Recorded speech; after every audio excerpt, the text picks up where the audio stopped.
Hi, it's Dan, and in this video I'm going to talk to you about whether your business is a Frankenstein business. You and me stuck on the ocean now, nothing but waves and they're spilling in.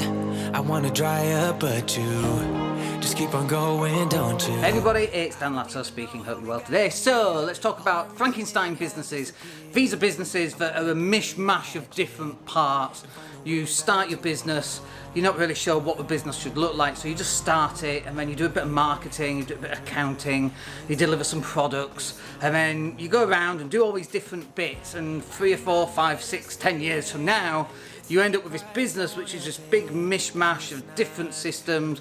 None of them really work properly together. It's very inefficient. And so what you need to do is you need to get a giant piece of paper, or for me I use a giant whiteboard, and you need to draw out what the business should look like. And when I say draw out what it looks like, I mean the data flow, the customer flow. So a customer comes in into the sales funnel of some kind, so you need some attraction kind of marketing to put them in the funnel. You might give them a download, or you might sell them something small, or it might even be something big. And that starts the customer journey, just getting the traffic at the start of their customer journey, converting them into a client of some kind, or a more qualified prospect. That's certainly something that should be happening.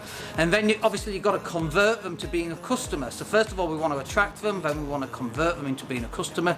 Then you've got to deliver whatever product or service is that you're actually doing, and then you've got to follow up with after sales. And for most businesses, they don't think about it in these simple steps. They just go out and, well, I need more customers, or I need to cut my costs, or well, why do you need to cut your costs? Do you need to cut your costs, or should you be putting your prices up by getting better quality product to begin with, proper raw materials, better quality raw materials? So there's no real thought that's gone into any of this. You just find a supplier and you use the same supplier for the next 10 years, and you don't keep up with updating new suppliers.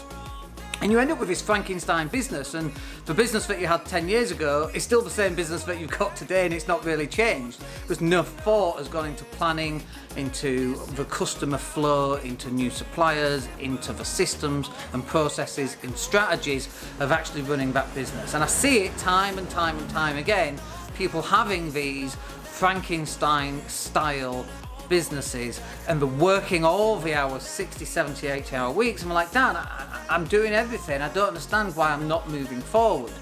Whereas we used to have Frankenstein businesses. Now almost every day we're looking at what's the data flow, what's the customer flow, how can we improve the conversion, is there something better that we can do here, is there a better product, is there more stuff that we can give them that will help them get the result that they need. Constantly looking at that, and then when we find it, we bring on the person that will enable us to do that. And sometimes they might start part-time, 10 hours a week, 10 hours a month, and then they start to build up as we build up our business, and that's exactly what you should be doing as well.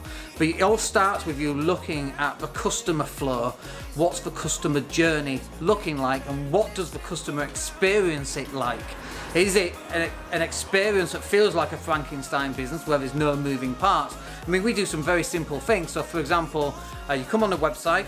In fact, before you come on the website, you see some of our traffic on social media.